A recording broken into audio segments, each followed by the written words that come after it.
What's up, everybody? Welcome back to the channel. If you guys saw in the last video, we fixed the Starlet kind of in a interesting manner. If you guys want to go watch that video, go ahead. And today, like I promised, we're going to fix it correctly. So we got some new diff parts, which I'll show you guys in a little bit. And we're going to fix it properly and hopefully get some driving in this video. So let's get right to it.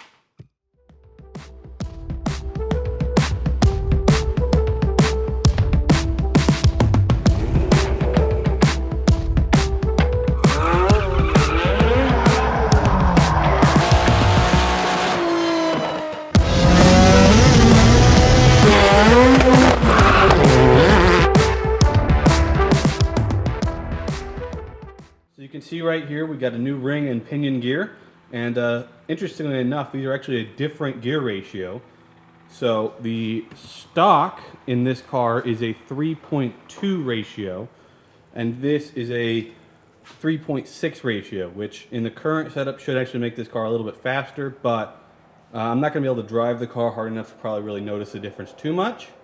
I do also want to give a shout out to our boy Abe. Here's his Instagram right here. You guys got to check him out. He is an A86 guy, drifts it like a madman, and it's always really cool to see the old, lightweight Toyota guys doing their thing. And without Abe, this video would not have been possible this quickly. Abe had a connect that got us the ring and pinion really, really fast, and so thank you to Abe, and hope I see you at the track soon. So it definitely seems like our that'll focus. It definitely seems like our makeshift diff did not last very long, which is okay. It got me 30 miles home, and I didn't have to tow it, so that's all that really matters for us at this point. And go ahead and pull this thing out and assess the damage, and hopefully get the new stuff in. So you guys can see once again the pinion gear. You guys can see up in there. Pinion gear is fucked. Watch your profanity. Once again. So, interestingly enough, the actual ring gear does not seem to be that damaged. But yeah, we'll go ahead and take this all apart and put new stuff in there.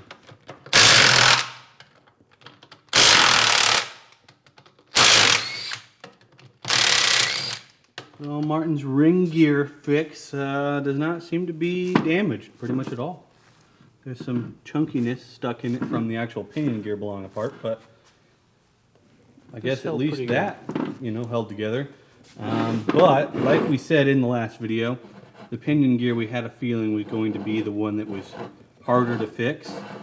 And yeah, there's a bunch of teeth that are all pretty well messed up.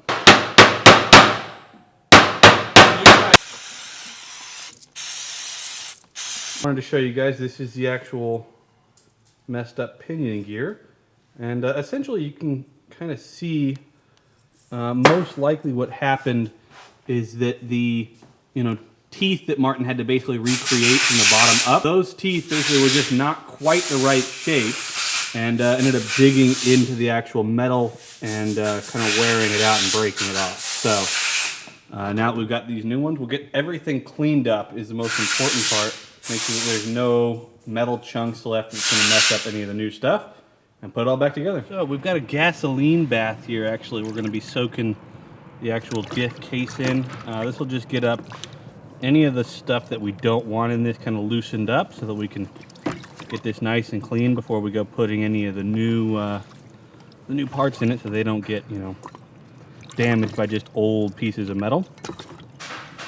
We'll just kind of soak that for a bit and get it all over it, and we're good to go. So the parts we got ended up being just slightly wrong. The actual bolt pattern was a bit different on the ring gear. It happens, no problem to the guy that sold it to us. And so we're gonna get some different parts tomorrow morning, and we'll be right back at it. We'll see you guys then. The next day. So we're back. I ended up actually getting an entire, what you would call third member for the diff. So basically a whole new rear diff essentially. From the same guy that actually got the ring and pinion gear. He was nice enough to just do a clean trade. And thank you so much for helping me get this thing back on the road. And again, thank you to Abe for getting us linked up. So I'll show you guys. This is the diff. And It's a bit soaked in oil, which is actually a good thing. So we'll get it cleaned up, get it put in the car, and we'll go from there. So something kind of interesting that I learned actually doing this process for the diff is that Toyota themselves actually decided to upgrade the diff in the Starlet. So this is one of 3 different types of rear differentials that they made for the KP61 Starlet. And this is actually the earliest, weakest version of it, but that's the one I have. So even they decided that they needed more differential for 58 horsepower. So it makes sense why I keep breaking things with 200. So we got the diff cleaned up properly, and we'll go ahead, put some Honda Bond, and get this thing in there.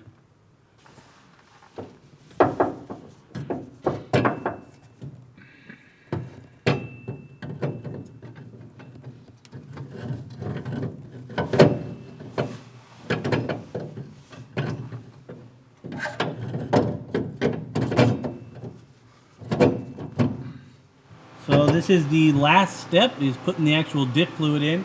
We are using Valvoline 7590 gear oil, so should work pretty good. And then we'll test it and make sure it works. And we are leaving it as an open diff this time, so we've done welded diff in this car twice in a row. Of course, when this car is done, it's going to have an LSD, but for the time being, I think keeping it open hopefully will keep the load down on the actual diff and keep it from breaking, so at least I can just drive the car around, you know? So we got it all back in one piece, and go do a quick test drive and make sure this thing works properly and call it a day. I think I'm also going to clean the car, so that's important.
So awesome to be able to drive this car again. You know, it's kind of like they always say, distance makes the heart grow fonder, whatever that saying is. You know, you don't drive your own car for a while and then you do, and you're reminded of how much this car makes you feel great inside, and just, that's not how I really wanted to say that. You're just reminded of how much fun you can have driving your own car, and this thing's just to the best, honestly. It just sounds so amazing to me, and I love it. And I'm gonna go ahead and clean this thing and drive it home. So thank you guys so much for watching, and I'll see you next time.